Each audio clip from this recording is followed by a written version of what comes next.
Không kêu lại à? Mày lượng của nó rồi kêu á. Lượng của tôi là kêu à? Ừ. Các bạn này có chạy mà họ này có chạy à mà họ làm kêu khi có mà mì gặp lo nhận nữa na mà họ làm à. Cái tham gì mình để không mà kêu người gặp đó. À lo. Cái gì cái有錢乜嘢都唔俾佢知啊！有錢都唔俾佢啊！邊個同我最好嘅咧？我就係死我俾晒佢。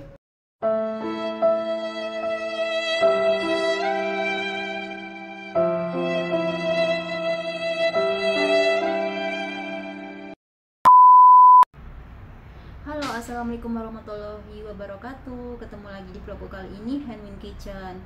Oke teman-teman, di vlogku kali ini saya mau membahas karena ada teman yang komen bahwa saya itu ngada-ngada cerita kalau nenek mau dibawa ke panti jompo itu saya tuh ngarang cerita. Di sini saya wawancarai nenekku sambil dia mau makan kue dan bisa didengar sendiri cerita dari nenek. Yang tahu bahasa Hongkong dia akan mengerti, tapi kalau yang nggak ngerti bahasanya mau percaya atau nggak percaya ya silahkan ditranslate sendiri. Ini cerita dari nenek sendiri, jadi aku nggak ngada-ngada. Ini nyonyaku mau makan kue bolu sama minum kopi teman-teman sambil ngobrol.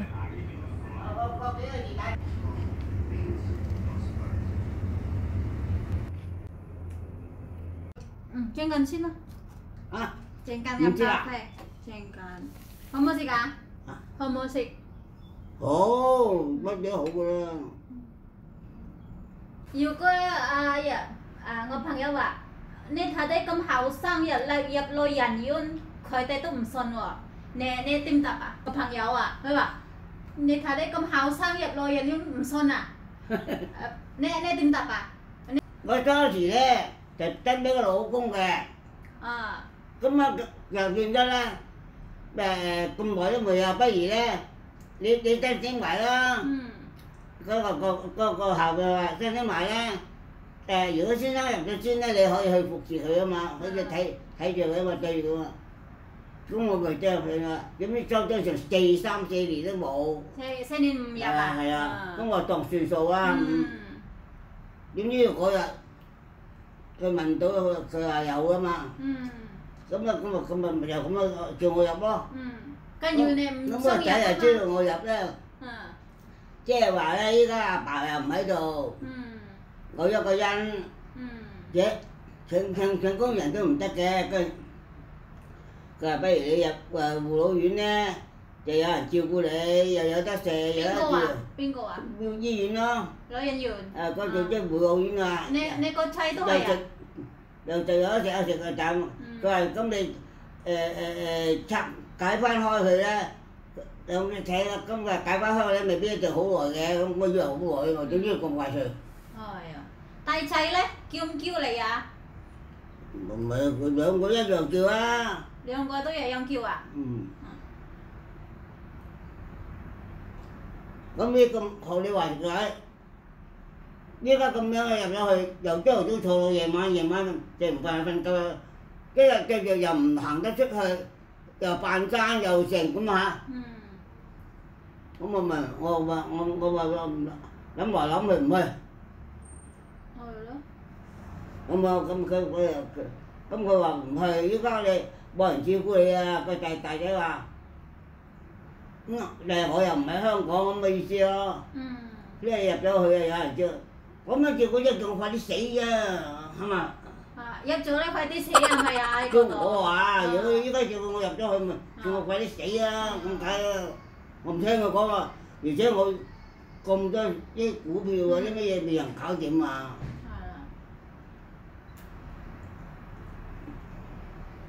阿小娟，我諗住啊，佢咧又話佢即係幫我做下主意㗎嘛，佢唔係，佢砸佢仲踩咗你一腳，即係阿娘又睇唔到嚇。阿娘話咁啊嚟嗰咁樣又要人會好啲喎，話俾小娟知。咁啊小娟就話嗰日去住所話，阿娘話叫你要入啊，一定要入啊，如果唔入咧咩？咁你睇佢人入到去睇佢嗰啲裏頭人做啲老人啊，一好似 có phạt tin không à ใช่ tin tôi đến tiền rồi thằng mày bán tiền cái nó sợ เฮ้ยลูก ở đó có gì nào mà อืมอืม nó là Chứ không thể ok. cái là dành tiền sao có cái lậu อืม cái mà cái gì mà có lậu mà rồi vẫn có cái lậu cái mà má này cái lò hòa thấy là bộ lậu cho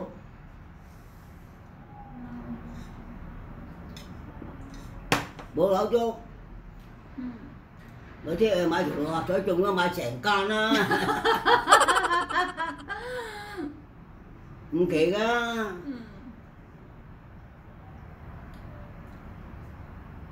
ก็ยันตี้唔ซ้อน係你個睇啲咁後生要入來人冤啊唔爽啊係嘛唔信 biết hay mà ốp nó rồi 朋友咯我朋友唔爽啊佢話嗰一位係我中意我亂咁講啊 ừ. 個朋友話我亂咁講啊唔信啊人哋因為見到你咁後生要入來人冤你個仔睇唔出佢話你個仔冇可你個仔啊冇可能叫佢個媽咪入來人冤啊冇可能啊 Tôi tham gì mình để ngon mà chưa mà nhập đó 係咯 trở như cái giàu chuyện mất vậy đó mình俾佢chứ 嗯 giàu chuyện nó mình俾佢 邊個 biết 差 nó thằng tôi chơi hộ rồi đó có tài sẽ có bị giờ 嗯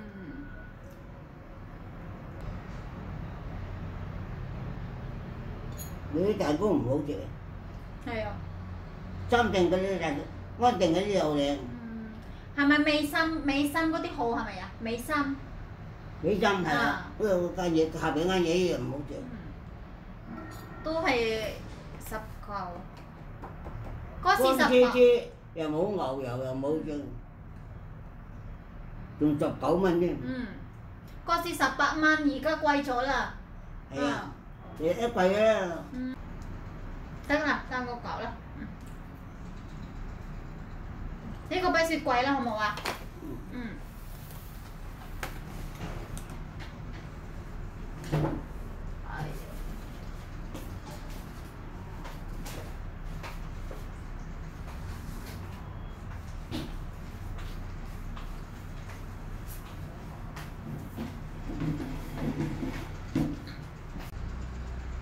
？Tuh, buat teman-teman yang komen nggak percaya kalau saya ngomong nenek saya masuk panti jompo ngada-ngada.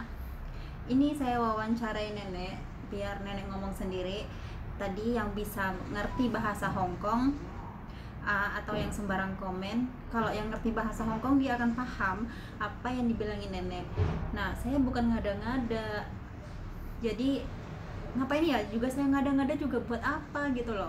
Kalau yang komen bilang aku tuh ngada-ngada nenek masih sehat dimasukin panti jompo, saya tuh ngada-ngada. Ini nenekku ngomong sendiri kalau anaknya yang punya kemauan keras membawa nenek. Karena apa? Makanya kalau nonton tuh disimak dengan jelas ya, jangan nonton tuh separuh-separuh terus komen gitu ya teman-teman. Jadi teman-teman, cerita yang sebenarnya, rumah ini rumah sewa. Anaknya nenek ada 2, satu di Hongkong dan satu kerja di Cina. Yang di Hongkong ini dia udah nikah dan punya cucu 1. Kalau yang di Cina itu anak yang pertama itu nggak mau nikah, jadi belum nikah. Dia kerja merantau ke Cina Beijing sana. Yang peduli sama nenek anaknya yang di Cina Beijing yang nggak nikah ini. Terus anaknya yang di Cina ini ngabarin keponakannya yang di Hongkong, minta bantuan kepada keponakannya untuk membawa nenek ke panti jompo karena dia mengabarin bahwa bisnisnya anaknya yang di Cina ini lagi nggak bagus, lagi jatuh bisnisnya, terus dia kekurangan duit. Dan dia khawatir ibunya juga kalau tinggal di sini takut terlantar, sedangkan dia nggak bisa ngasih uang yang seperti sebelumnya karena bisnisnya masih jatuh. Jadi dia punya ide untuk memasukkan nenek ke panti jompo. Dan bentroknya ini karena nenek belum siap tinggal di panti jompo. Alasannya sudah pernah saya jelaskan di video sebelumnya. Nenek masih muda, dia tuh punya tabungan. Tapi tabungan ini nenek diam-diam. Jadi anaknya nggak tahu kalau nenek punya tabungan ya teman-teman. Nah, buat jaga-jagalah gitu, buat dirinya sendiri. Nah, berarti nenek pinter kan ya, jenius dia. Dan anaknya kan taunya nenek nggak punya duit, terus dia udah nggak bisa ngasih uang lagi ke ibunya seperti sebelumnya, dan rumah ini mau diambil yang punya rumah, itu masalahnya. Nah, rumah ini sewa, mau diambil yang punya rumah karena anaknya yang punya rumah ini mau menikah, dan rumah ini akan ditempatin buat anaknya yang punya rumah setelah menikah. Jadi rumah ini akan diambil alih sama yang punya rumah. Dan ada masalah baru lagi, yaitu anaknya nenek bisnisnya lagi jatuh di Cina sana. Jadi dia tidak bisa memberikan nenek uang lagi, takut nggak bisa membayar saya, takut tidak bisa memberikan uang sebanyak seperti sebelumnya. Dan anaknya punya ide akan membawa nenek ke panti jompo. Jadi keponakannya nenek ini cuma menjalankan perintah dari anaknya yang di Cina sana, bahwa nenek akan dibawa ke panti jompo karena bisnis anaknya sedang jatuh, takut nggak bisa menafkahi ibunya seperti sebelumnya. Tapi kendalanya yaitu besoknya nenek tidak mau dibawa ke panti jompo. Dia itu diam-diam saja ya berbisnisnya, jadi anaknya nggak tahu kalau nenek juga masih bisa cari duit. Tidak ada yang tahu, cuman saya, karena nenek kasih tahu ke saya. Dan dia punya uang tabungan juga, anaknya juga nggak tahu. Jadi nenek tuh punya insting bahwa dia tidak kasih tabungan ini kepada anaknya karena pernah trauma katanya. Jadi dia tuh pernah punya masalah. Sebelumnya dia punya 3 rumah ya teman-teman. Nenek ini mantan orang kaya sebelumnya, dia orang kaya dan dia bisa memiliki 3 rumah. Jadi anaknya 2 ini punya rumah semua. Nenek yang memberikan ya. Anaknya yang besar ini punya rumah 1, dan anaknya yang di Hong Kong ini yang kecil juga dibagi 1. Jadi dibagi rata ya. Dan nenek punya rumah sendiri. Nah, masalah timbul baru karena anaknya yang di Cina yang nggak nikah ini, waktu itu ceritanya nenek dia sakit, masuk ke rumah sakit, dan anaknya yang nggak nikah ini merasa nenek ini kayak udah out, nggak bisa hidup lagi lah, kayak mau mati gitu. Dan nggak taunya nenek umur panjang. Pulang dari rumah sakit, nenek kaget disewakan rumah ini karena rumah nenek udah dijualkan waktu itu, dan dijanjikan sama anaknya nggak usah khawatir karena buat nambahin bisnis anaknya, dan dijanjikan masa tuamu aku yang akan merawat kamu, nggak perlu khawatir. Lagi pula aku menjual rumah ini juga buat nambahin bisnisnya gitu. Tapi nenek nggak bisa berbuat apa-apa ya karena rumahnya udah dijualkan anaknya waktu itu, kata ceritanya nenek. Dan anaknya yang di Hong Kong, yang anaknya nenek yang kecil ini iri lah gitu ya. Iri karena rumahnya nenek dijualkan, dia nggak ada bagian, padahal nenek nggak mengizinkan itu. Cuman karena nenek diam, dia tidak menjelaskan sebelumnya karena alasannya dia nggak mau anak 2-nya ini berantem. Jadi kalau nenek jelaskan nanti 2 bersaudara ini akan berantem. Jadi nenek tidak mau berantem dan dia tidak jelaskan. Nah, jadi yang kecil ini iri karena nenek merasa ibunya pilih kasih, yang anaknya yang besar dikasih lebih banyak, dan anaknya yang kecil cuma 1 rumah, sedangkan yang besar ini sudah dapat 1 rumah bagian, rumahnya nenek dijualkan juga, dan yang kecil nggak dapat bagian gitu loh. Jadi timbul rasa irinya di sana, dan anaknya bilang waktu itu, kata nenek, kalau kamu ada apa ya udah sama anakmu yang besar aja, lagi pula anakmu yang besar itu yang kamu lebih sayangin, katanya gitu. Jadi sekarang masalahnya kalau ada apa-apa anaknya yang nomor 1 ini yang ngurus nenek, karena anaknya yang kecil ini sudah karena timbul rasa iri tadi, dia marah kecewa sama nenek gitu loh. Ya sampai sekarang kalau ada apa-apa masalah, anakmu yang pertama itu yang ngurus. Tapi ternyata anaknya yang pertama ini bisnisnya pas jatuh keluarlah aslinya gitu. Jadi nenek ditaruh di panti jompo. Nah di sini nenek meronta kan, nenek marah, kenapa aku ditaruh panti jompo walaupun bisnismu masih jatuh. Nah kamu seenggaknya, kata nenek, mendengarkanlah keluh kesah aku. Dan lagi pula selama ini ya, kata nenek, uang yang dikasihkan ke nenek itu setiap bulan itu dia bukan uang anaknya ya teman-teman, karena uang nenek, tabungan nenek dulu dipakai sama anaknya dan rumah nenek dijualkan buat biaya biaya bisnisnya. Jadi apa yang dikasihkan setiap bulan ini itu bukan uang anakku, itu uang aku yang udah dia pakai gitu loh teman-teman. Jadi begitu ceritanya, paham kan? Saya nggak ngarang cerita. Jadi masuk panti jompo itu buat nenek banyak yang nggak pas dalam dirinya. Pertama, makanan di panti jompo nggak cocok kata nenek. Kedua, dia akan bosan. Nah sedangkan dia di rumah bisa cari uang walaupun nggak banyak. Dia dengan dia main saham-saham gitu, dia bisa dapat uang sehari itu ya lumayan lah, 8.000 dolar Hong Kong. Kadang dia menghasilkan 20.000 dolar Hong Kong. Ya kalau lagi bagus ya bisnisnya gitu, seenggaknya dia bisa mendapatkan uang sendiri. Dan bahkan nenek menjanjikan ke saya dia ingin menambahi tabungannya kalau bisa katanya, kalau ada rezeki ibaratnya dia akan membeli rumah lagi katanya. Ya semoga aja terkabul ya teman-teman. Jadi bahkan nenek membenci keponakannya karena keponakannya mendukung anaknya. Keponakannya ini mendukung anaknya untuk membawa nenek ke panti jompo. Nah sedangkan buat saya sih keponakannya serba salah. Keponakannya cuma hanya menjalankan perintah dari anaknya gitu, sedangkan malah keponakannya berbuat baik dimarahin lah, dimusuhin nenek karena nenek merasa nggak ngebela nenek, malah ngebela anaknya. Dan anaknya nggak ngerti keadaan aku di sini, dia nggak melihat kan, dia jauh di Cina sana.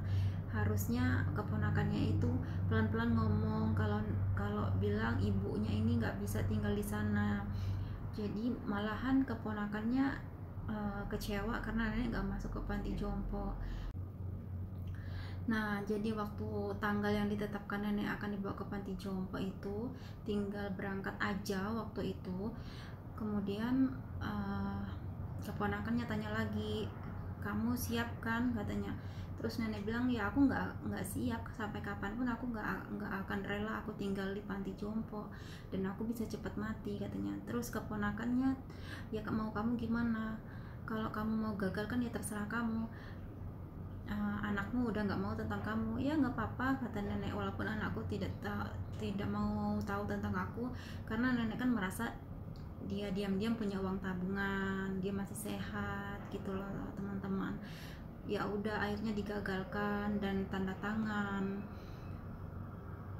Ya walaupun dia digagalkan, dia nggak masuk panti jompo, tapi dia masih merasa sedih karena teringat anaknya nggak mau tahu lagi tentang nenek gitu loh. Kesedihannya dia itu berlarut-larut, sangat mendalam. Ya gimana ya, orang tua yang sudah sepuh kayak gini, dia tuh butuh perhatian anaknya, tapi malah anaknya meninggalkannya. Ambil aja hikmahnya, pelajaran di sini, sayangin orang tua kita semampu kita, apalagi orang tua kita yang sudah sepuh. Usia yang sudah sepuh begini, orang tua sangat membutuhkan kasih sayang anaknya dan perhatiannya. Ya ambil aja hikmah dari cerita ini ya teman-teman. Semoga terhibur, semoga bermanfaat. Petik aja hikmahnya dari cerita ini. Nenek ngomong-ngomong sendiri, saya mulai dulu. Nenek kenapa di kamar, dia tuh kadang seperti itu. Kalau teringat masalah dia dengan anaknya, pasti dia kayak ngigau gitu ya teman-teman.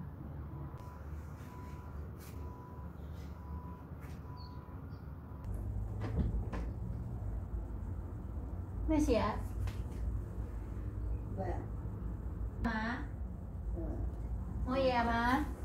Chomea.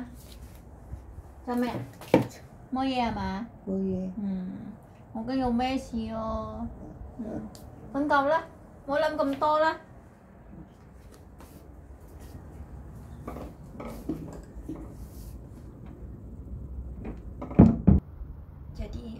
Jadi teman-teman, tadi saya mendengarkan nenek dia ngomong-ngomong sendiri. Mungkin dia mimpi atau dia tuh kadang kalau teringat masalah dia dengan anaknya, dia ngomong-ngomong sendiri. Kenapa anakku begini? Kenapa di masa tua aku begini? Kenapa bisa sampai seperti ini? Dia tuh kayak pikirannya itu kacau gitu ya. Oke teman-teman, sekian dulu vlogku kali ini. Semoga bermanfaat, semoga terhibur, ambil hikmahnya aja di balik cerita ini. Sampai jumpa lagi di vlog aku berikutnya. Bila suka videonya, jangan lupa berikan like, komen, dan subscribe-nya agar saya lebih bersemangat lagi membagikan video-video berikutnya. Assalamualaikum warahmatullahi wabarakatuh. Bye bye.